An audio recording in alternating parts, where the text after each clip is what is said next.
Less than 50% of youth and 24% of adults get enough physical exercise. More and more adults have become couch potatoes, and our kids are following in their footsteps. Electronics and gaming have taken over, and less people are getting outside and moving.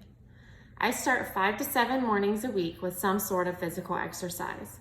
Most days, I get up to run with a group of friends at our local trail. Starting my morning with some sort of exercise sets me up for success for the day. No, I'm not saying you should get up and run every morning, but you should get up and move. A couple reasons that I think are really important for getting up and moving and being active. 1, heart disease. Heart disease, also known as coronary heart disease, is the leading cause of death among adults in the United States. What? Heart disease occurs when plaque develops in the arteries and blood vessels that lead to the heart.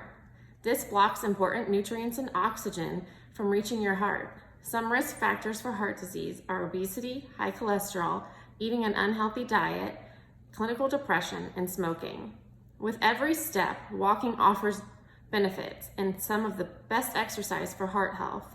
It can improve your cholesterol levels, blood pressure, and energy levels. It can fight weight gain to improve heart health overall.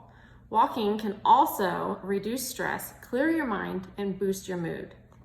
Another reason that I think getting up and moving and walking is really important is depression, and that's a huge thing in our society right now. People are depressed. Walking can help in the treatment of both anxiety and depression, especially in depression. It can improve self-esteem and happiness. Research shows that regular walking actually modifies your nervous system so much that you'll experience a decrease in anger and hostility. Chan School of Public Health found that running for 15 minutes a day or walking for an hour reduces the risk of major depression by 26%. Another thing that I personally find with running and that my kids are noticing is I'm kind of an example for them to be active. Getting out of the house and walking doesn't have to be something that you do alone. You can bring your kids, your spouse, and if you have the availability, set up a group walk on the weekends with your friends and family members. Once you make it part of your routine, you will look forward to it, and so will the people around you. They will start to notice the changes in not only you physically, but your overall demeanor and positivity. It's so simple, really. All you have to do is lace up your tennis shoes, go outside, and start walking. You don't have to start with 30 minutes. You can start walking to the mailbox, walking to the end of your street. Set a reasonable goal for you. 30 minutes 3 times a week can help improve your cardiovascular health. You can reduce your risk of heart disease by 30 to 40%, lower your blood pressure, and drop unwanted pounds if you walk briskly 3 or more hours a week. You want to tell me that you don't have enough time? Why not? Are you too busy watching TV or scrolling through Facebook, Instagram, Twitter, Snapchat, TikTok, or any other social media app available today? Eliminate your time spent sitting on the couch scrolling and get up and out the door. Walk during your break at work. Instead of sitting around for 15 to 30 minutes, take a walk. Too tired? That's not an excuse either. The amazing thing about walking is it has the exact opposite effect on fatigue. It energizes you. When you get home from that long day at work, before you sit down, change your clothes and your shoes and go for a walk. You will have so much more energy for your evening tasks. If you make walking a part of your routine, you will eventually feel like something is missing from your day when you don't. I have a few people in my life that have seen the benefits of walking and one who has seen no benefits at all because he doesn't move. I have a friend who is my same age. Her name is Amanda, and she's a mom of 4 kids, one who has special needs, and she's busy. She came to me one day and she said, "Stacy, I just don't feel good." And she didn't feel good about herself and how she looked. So she started walking. Amanda lives on 10 acres, so she started walking a mile a day. Right now, she is up to 5 to 6 miles a day. And she recently went to the doctor, and the doctor said, "What are you doing? Your resting heart rate is amazing and your blood pressure is even better." She said, "I started walking." So now she comes to me and she says, "Stacy, I just feel so good. just by getting up and walking every morning before her kids wake up in circles on her 10 acres.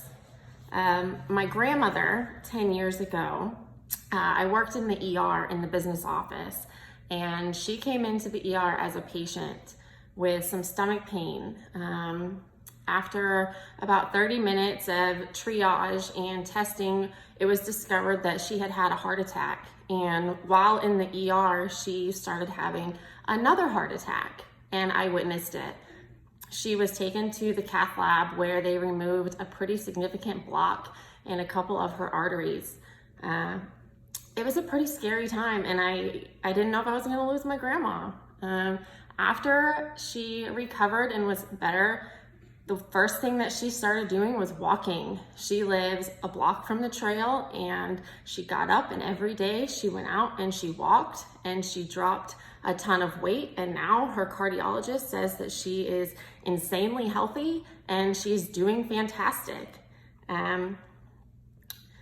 She often tells me, you know, it's amazing what just getting up and walking does, Stacy. And I said, I know, Grandma, I know.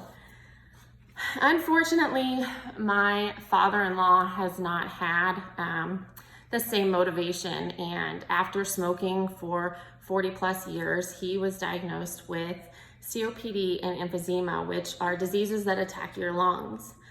They cannot be reversed, however, they can be slowed down.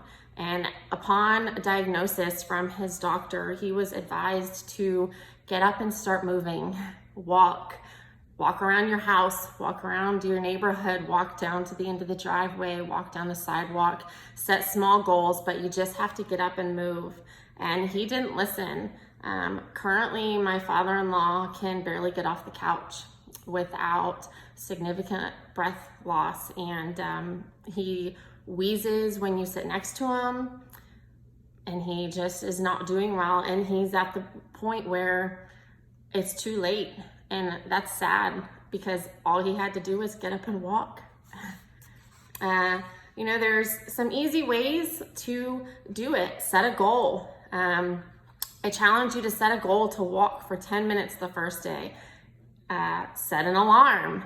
If the time you have for walking is in the morning before work, set that alarm. Wake up 30 to 45 minutes earlier than you normally would. Throw on some comfortable clothes and shoes and get out the door.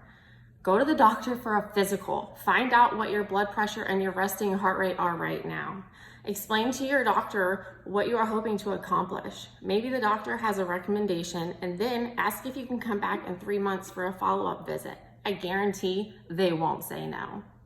You get one life, so why not make it your best?